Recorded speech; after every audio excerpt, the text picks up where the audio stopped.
साल 2024। कहानी शुरू हुई हिमारी नाम की एक स्कूल में पढ़ने वाली लड़की को दिखाकर। स्कूल के बाद वो अपनी बीमार माँ से मिलने अस्पताल आई है। असल में आज 29 फरवरी तारीख है। हर 4 साल में एक बार लीप ईयर आता है और लीप ईयर में फरवरी का महीना 29 दिनों का होता है। इसी 29 फरवरी को हिमारी की माँ का जन्मदिन आता है, जिसका नाम मियो है। और हिमारी के पापा रियो उससे बेहद ही प्यार करते हैं।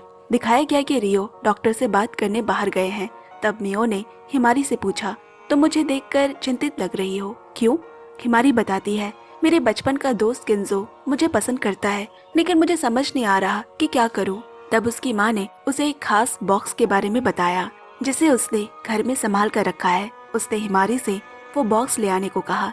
माँ के कहे अनुसार हिमारी घर जाकर वो बॉक्स निकालती है और उसके अंदर उसे एक तस्वीर मिलती है। तभी बगल से ये सब उसके बाबा ने देख लिया।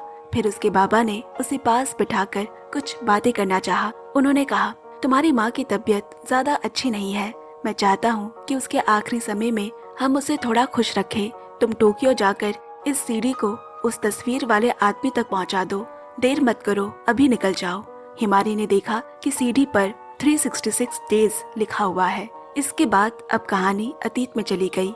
साल है 2003 और तब मियो एक हाई स्कूल स्टूडेंट होती है। उसके बेस्ट फ्रेंड रियो को नीचे गिरकर हाथ में चोट लगी थी, तो मियो उसे चेकअप के लिए अस्पताल लेकर आती है। मियो को गाने सुनना बहुत पसंद है। उसका पसंदीदा गाने वाला सीडी नीचे गिर जाता है और उसे उठाते वक्त वो मिनातो नाम के एक लड़के से टकरा गई, जिससे कि मिनातो के बैग से सामान भी नीचे गिर जाता है। वो जल्दी से सामान उठाकर वहाँ से चला गया। मियो ने उसे रोकने की कोशिश की, लेकिन वो उसकी आवाज नहीं सुन पाता। असल में मिनातो ने गलती से मियो की सीडी अपने बैग में डाल ली है और मिनाटो की सीडी वहाँ गिरी पड़ी है। उसने वो सीडी अपने पास रख ली। बाद में रियो से उसे पता चला कि मिनातो उनके ही स्कूल से है, लेकिन वो उनसे 2 साल सीनियर है। मिनातो के बाबा अब इस दुनिया में नहीं है और उसकी माँ बहुत बीमार इसी अस्पताल में भर्ती है, इसीलिए शायद वो इतनी जल्दी में था। अगले दिन मियो उसकी सीडी लौटाने मिनातो के क्लास में जाती है, लेकिन पता चला कि मिनातो आज स्कूल नहीं आया क्योंकि उसकी माँ कल ही चल बसी थी। ये सुनकर मियो बहुत ज्यादा शॉक्ड हो गई। इसके बाद वो रियो से इस बारे में बात करने आती है और पता चला कि जब भी मिनातो उदास होता है तो वो समंदर किनारे जाकर बैठा करता। ये सुनते ही मियो बिना देर किए उसी समंदर किनारे जा पहुंची। वहाँ उसने देखा कि मिनातो अकेले समंदर की तरफ देखते हुए उदास मन से लेटा हुआ है। मियो धीरे धीरे उसके पास जाकर अपना परिचय देती है और बोली, उस दिन गलती से मैं तुम्हारी सीडी घर ले आई थी। अब वो उसकी सीडी लौटाने और अपनी सीडी वापस चाहती है। असल में दोनों का एक ही फेवरेट गाना था, इसी वजह से ये कंफ्यूजन हो गया। इसके बाद मियो भी उसके पास आकर बैठ गई और अपने हाथ से बनाया हुआ एक स्पेशल केक मिनातो को खाने के लिए देती है, लेकिन मिनातो उसे लेना नहीं चाहता। तब मियो जोर करके वो केक उसके हाथ में पकड़ा देती है। इसके बाद मियो उससे बातें कर उसका मन हल्का करने की कोशिश करती है। अगले दिन मियो स्कूल आकर मिनातो के जूते के पास एक सीडी रख देती है, जिसे देखकर वो समझ गया कि ये जरूर मियो ने उसके लिए छोड़ी है। उसे वो गाना बेहद पसंद आया। इसके बाद वो भी उसके लिए एक सीडी छोड़ देता है और इस तरह दोनों के बीच गानों के लेन देन का सिलसिला शुरू हो गया। धीरे धीरे दोनों के बीच दोस्ती हुई और फिर कुछ दिनों बाद वो दिन का ज्यादातर समय एक दूसरे के साथ बिताने लगे।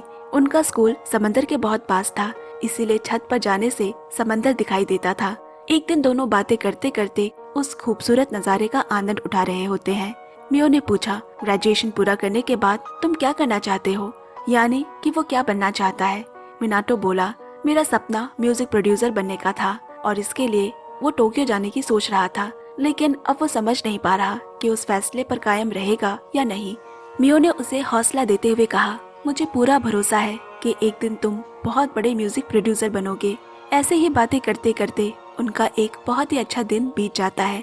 अब 1 साल बाद का दृश्य दिखाया जाता है। मिनातो का ग्रेजुएशन पूरा हो चुका है। फेयरवेल के दिन मियो ने देखा कि बहुत सी लड़कियां उसके आसपास घूम रही है। असल में ज्यादातर लड़कियां ही उसे पसंद किया करती थी। ये देखकर मियो चिंता में पड़ गई और सोचने लगी, अगर उसने अपने दिल की बात कहने में और देरी की तो शायद वो मिनातो को खो देगी। इसलिए वो उसी दिन मिनातो को लेकर समंदर किनारे घूमने जाती है और वो दिन था 29 फरवरी, यानी उसका जन्मदिन। फिर उसने चालाकी से कहा, मैंने सुना है कि अगर किसी का जन्मदिन 29 फरवरी का होता है तो उसे रिजेक्ट नहीं करना चाहिए। ये कहकर उसने अचानक मिनातो को प्रपोज कर दिया। पहले तो वो हक्का बक्का हो जाता है, लेकिन फिर उसने उसका प्रपोजल एक्सेप्ट कर लिया क्योंकि वो भी उसे मन ही मन पसंद करता था। यहीं से दोनों की प्यार भरी जिंदगी की शुरुआत होती है। मियो बहुत खुश थी क्योंकि उसने कभी सोचा भी नहीं था कि मिनातो भी उसे पसंद करेगा। कुछ दिनों बाद मिनातो अब टोक्यो जाने की तैयारी कर रहा है। मियो का ग्रेजुएशन पूरा होने में अभी भी 2 साल बचे थे, इसीलिए वो थोड़ी उदास है। मिनातो उसे किस कर कहता है, मैं तुम्हारा इंतजार करूंगा, तुम भी जल्दी ग्रेजुएशन पूरा कर टोक्यो आ जाना। देखते ही देखते 2 साल भी बीत गए और मियो अपना ग्रेजुएशन पूरा कर टोक्यो आ गई। मिनातो उसे बस स्टेशन लेने आया होता है। इतने समय बाद एक दूसरे को देखकर दोनों ही बहुत खुश होते हैं।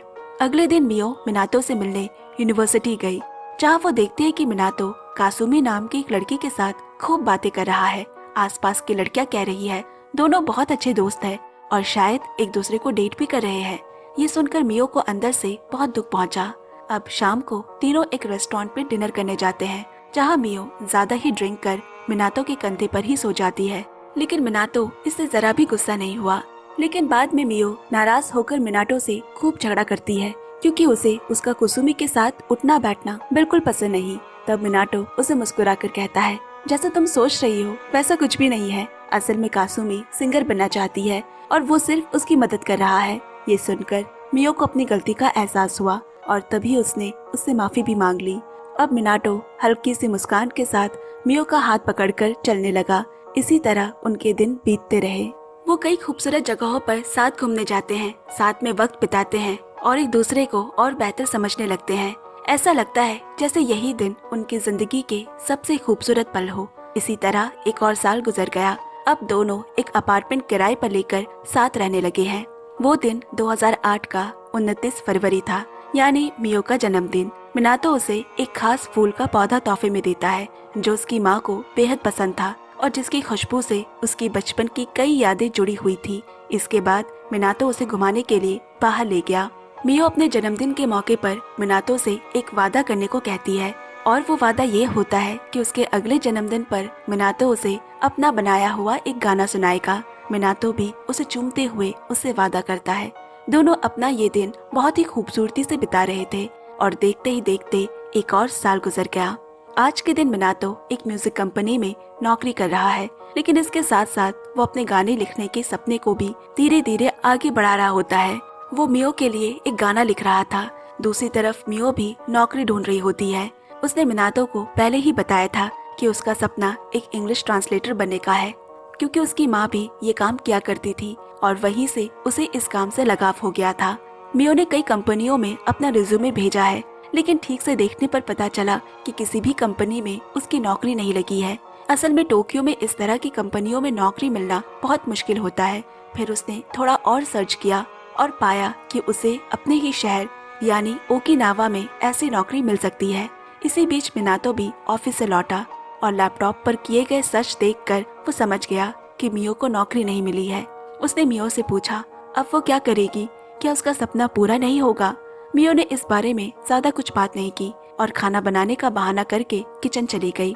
अगले दिन मिनातो जब ऑफिस पहुंचा तो उसने अपनी टेबल पर एक रिपोर्ट रखा देखा। दरअसल उसकी तबीयत कुछ ठीक नहीं चल रही थी, इसलिए उसने अस्पताल में एक नॉर्मल चेकअप करवाया था और उसी की चेकअप रिपोर्ट आ गई थी। रिपोर्ट पढ़ते वक्त कासुमी उससे मिलने आ पहुंची, ये बताने कि उसका पहला गाना रिलीज होने वाला है, जिसे लेकर वो बहुत ही एक्साइटेड है। ये सुनकर मिनातो ने भी उसे बधाई दी। दूसरी तरफ यहाँ मियो अपने करियर को लेकर बहुत ज्यादा चिंता में थी। मन कहीं और होने की वजह से गलती से मिनातो के दिए हुए वो फूल के पौधे नीचे गिरा देती है और उसे उठाने की कोशिश में उसकी उंगली कट गई। तभी वहाँ रियो आ जाता है। रियो को देखकर मियो बहुत खुश हो गई क्योंकि उनकी कई सालों बाद मुलाकात हुई थी। दरअसल टोक्यो में रियो के एक रिश्तेदार की शादी होने वाली है। उसी मौके पर रियो यहाँ आया था। दोनों साथ बैठकर बहुत सारी बातें करते हैं। रियो ने मियो से पूछा पढ़ाई खत्म करने के बाद क्या वो अपने शहर वापस जाएगी। मियो बोली उसने यही रहने का फैसला किया है क्योंकि वो मिनातो को छोड़कर कहीं नहीं जाना चाहती।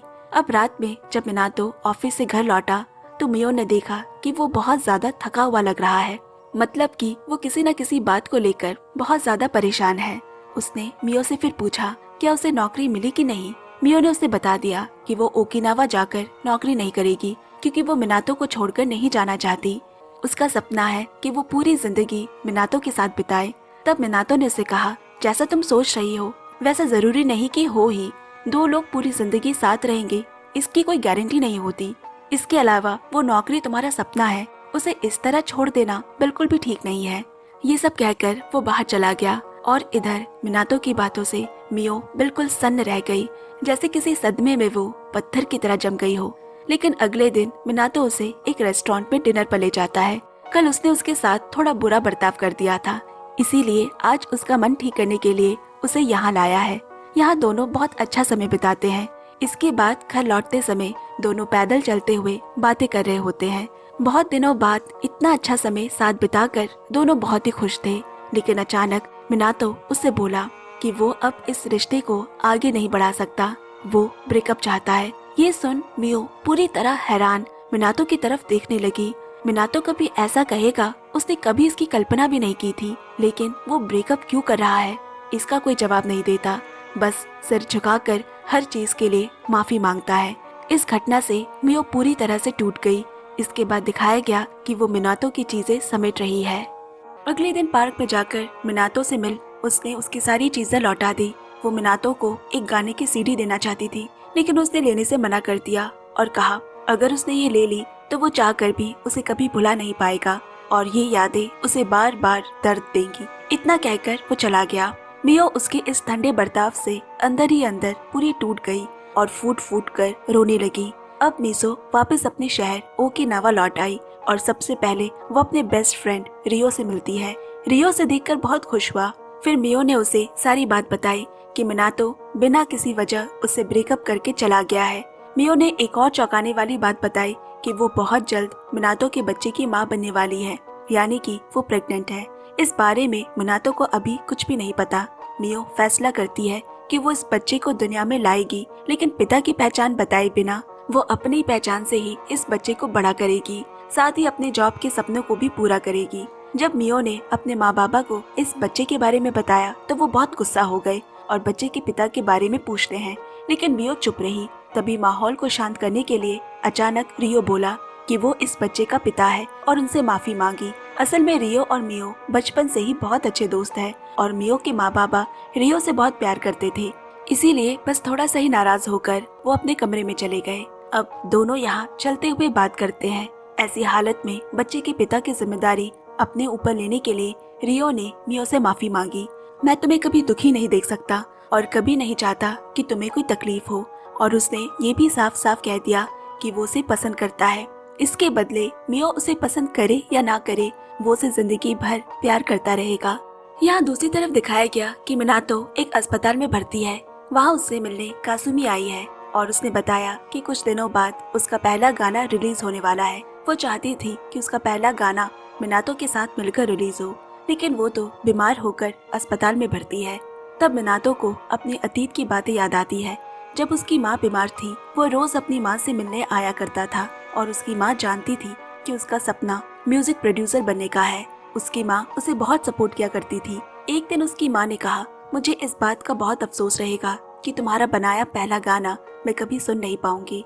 सच में कुछ दिनों बाद ही उसकी माँ चल बसी। इस घटना से मिनातो अंदर से पूरी तरह टूट गया था और तब उसने फैसला कर लिया था कि वो म्यूजिक प्रोड्यूसर बनने के अपने सपने को दिल से निकाल फेंकेगा। ठीक ऐसे ही समय में उसकी जिंदगी में मियो आई और उसने उसे फिर से सपने देखने को कहा। उसने उसे म्यूजिक प्रोड्यूसर बनने के लिए मोटिवेट किया, यहाँ तक कि उसने भी उसकी माँ की तरह ही कहा था कि वो उसका पहला गाना सुनना चाहती है। दोनों के दिन काफी अच्छे से बीत रहे थे, लेकिन अचानक मिनातो को एक दिन गंभीर बीमारी का पता चलता है। याद है ना वो दिन जब कासुमी ऑफिस में उसे मिलने आई थी? उसी दिन मिनातो को रिपोर्ट से पता चला था कि उसे एक गंभीर बीमारी है और उसके बचने की कोई पक्की गारंटी नहीं है।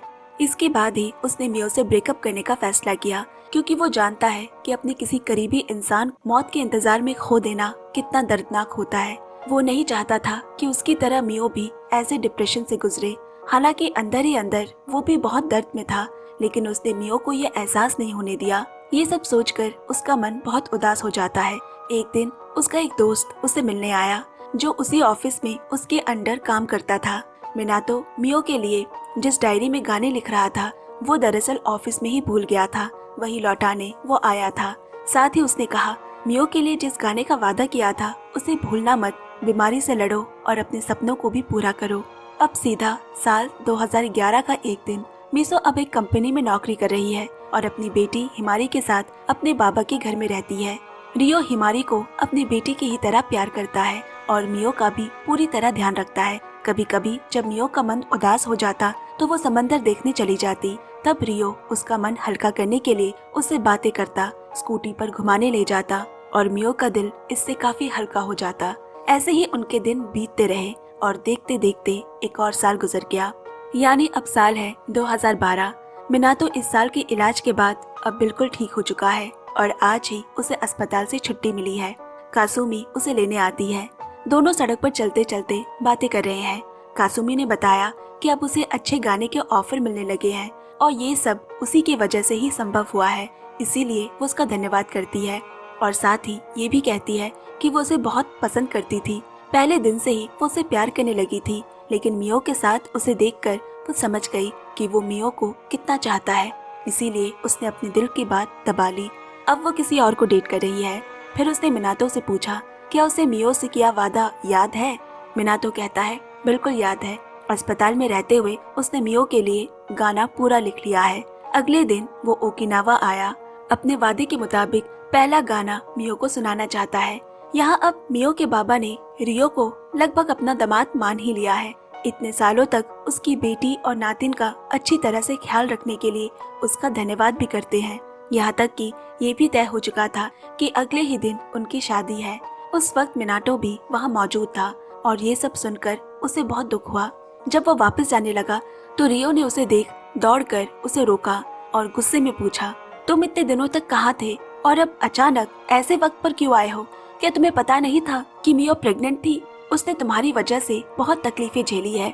इतने सालों तक मैंने ही उसे संभाल कर रखा है। इसके बाद उसने मिनाटो से रिक्वेस्ट की कि वो अब यहाँ से चला जाए, मियो को और दुख मत दो। ये सब सुनकर मिनातो उदास मन लेकर वहाँ से उसी जाने पहचाने समंदर किनारे जाता है जहाँ उसकी पहली बार मुलाकात मियो से हुई थी। अगला दिन 29 फरवरी था।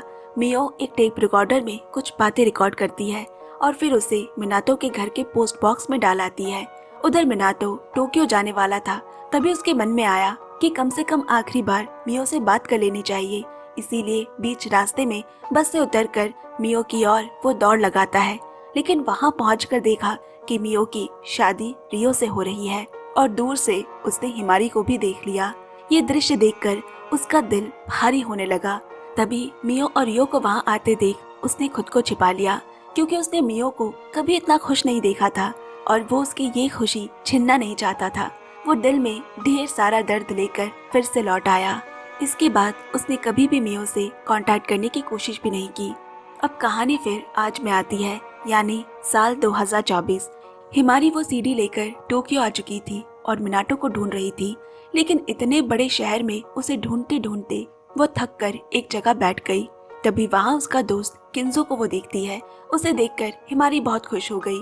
किंजो उसे फॉलो करते हुए यहाँ तक आ गया था ताकि उसे कोई नुकसान ना हो। फिर किंजो ने पूछा, क्या उसे मिनातो मिला? हिमारी ने ना में सर हिलाया। इसके बाद वो खुद ही वो सीडी चलाकर सुनने लगती है, जिसमें उसकी माँ ने शुरुआत से लेकर आखिर तक पूरी कहानी कही थी। ये सुनकर हिमारी की आंखें नमी हो गई, वो रोने लगी। किसी तरह बाद में किंजो की मदद से उसे एक म्यूजिक कंपनी का पता चला जहाँ मिनातो एक म्यूजिक प्रोड्यूसर के रूप में काम करता है। हिमारी अंदर जाते ही सबसे पहले उसे कासुमी का एक एडवर्टाइजमेंट दिखता है, जो अब एक बहुत मशहूर सिंगर बन चुकी है। थोड़ी देर बाद कासुमी खुद उसके सामने आई और उसे मिनाटो के पास ले गई। अब हिमारी ने वो सीडी मिनाटो को देते हुए कहा, ये मेरी माँ मियो ने रिकॉर्ड की है। ये सुनते ही उसने तुरंत वो रिकॉर्डिंग चलाई और उसे मियो की आवाज सुनाई पड़ी। मियो कहती है, कितने साल हो गए हैं, हमारे बीच कोई संपर्क नहीं रहा। उम्मीद है तुम ठीक होगे। मैं अब ठीक हूँ, लेकिन कभी कभी तुम्हारी बहुत याद आती है। उन दिनों की यादें मुझे बहुत दर्द देती है जब मैं तुम्हारे साथ थी। सच कहूँ तो तुम्हारे साथ बिताया हर एक पल मेरी जिंदगी का सबसे अच्छा पल था। शायद अगर हम साथ रहते तो और भी अनगिनत कीमती यादें बनाते। लेकिन तुमने मुझे एक अनमोल तोहफा दिया है। उसका नाम है हिमारी। मैं उसे बहुत प्यार से पालूंगी। आज मेरी शादी रियो से हो रही है, लेकिन तुम मेरे दिल के एक खास जगह में हमेशा रहोगे। इतना कहकर वो रिकॉर्डिंग यही खत्म कर देती है। अब इसके बाद मिनाटो खुद को संभाल नहीं पाता। उसके अंदर से मानो सब कुछ टूट सा गया हो। उधर हिमारी भी रोने लगी, क्योंकि वो कुछ हद तक समझ चुकी थी कि उसके सामने जो इंसान खड़ा है वही उसका असली पिता है। लेकिन मिनाटो उसे झूठ कहता है। जिसने इतने सालों तक तुम्हें प्यार और देखभाल से पाला है वही तुम्हारे पिता है, यानी रियो। जब हिमारी उससे विदा लेकर जाने लगती है तो मिनाटो ने उसे एक सीडी दी, जिसमें वो गाना है जो उसने सिर्फ और सिर्फ मियो के लिए लिखा था। उसने ये हिमारी से उसकी माँ को दे देने को कहा। फिर हिमारी ने बताया, मेरी माँ बहुत बीमार है, क्या आप उनसे मिलने नहीं जाएंगे? तब मिनाटो ने कहा, तुम्हारी माँ के आखिरी समय में मुझे वहाँ रहने की जरूरत नहीं। अगर तुम उसके पास रहोगे तो वो मुझे तुम्हारे अंदर ही देख पाएगी। इसके बाद हिमारी वहाँ से विदा लेकर चली गई। दूसरी तरफ यहाँ दिखाया जाता है कि रियो मियो से माफी मांग रहा है कि शादी से एक दिन पहले मिनाटो उसे मिलने आया था, लेकिन उसने उसे दूर जाने को कह दिया था, क्योंकि वो मियो और हिमारी दोनों से बहुत प्यार करता था और उन्हें खोना नहीं चाहता था। यहाँ तक कि मियो ने जो सीडी मिनाटो को पोस्ट बॉक्स में डाली थी वो भी उसने वहाँ से निकाल ली, ताकि वो मिनाटो तक ना पहुँचे। ये कहते कहते वो रोने लगा, लेकिन मियो उसे माफ कर देती है, क्योंकि उसके जैसा एक अच्छा इंसान बहुत कम नसीब से मिलते हैं और उसने तो शुरू से ही उसे बहुत सहारा दिया था। उसे खुश रखने के लिए ऐसा कोई काम नहीं था जो उसने ना किया हो। शाम हो गई। हिमारी ओकिनावा वापस लौट आई है। उसने सीधा अस्पताल जाकर अपनी माँ के कान के पास वो सीडी चला दी। मिनाटो द्वारा बनाया गया वो पहला गाना सुनते सुनते उसकी आंखों के किनारों पर 2 बूंद आंसू जमा हो जाते हैं और वो गाना सुनते सुनते इस दुनिया से हमेशा के लिए विदा हो गई। इसी के साथ हमारी ये कहानी भी यही खत्म हो जाती है। सच तो ये है कि कुछ कुछ कहानियाँ कभी पूरी नहीं हो पाती और ऐसे ही दिल के किसी कोने में अधूरी रह जाती है। इस खूबसूरत कहानी ने मेरी भी आंखें नमी कर दी। पता नहीं मैं आपको कितना महसूस करा पाई हूँ। कमेंट्स करके हमें अपनी अपनी फीलिंग्स जरूर शेयर करें। तो दोस्तों, आज के लिए बस इतना ही, और वीडियो को ढेर सारा लाइक और शेयर कर हमें सपोर्ट करते रहे दोस्तों। और हाँ, हमें हाइप कमेंट्स भी जरूर दे, ताकि दूसरों तक भी ये वीडियो पहुंच सके। तो जल्द मिलते हैं अगली नई कहानी के साथ। Bye bye, take care.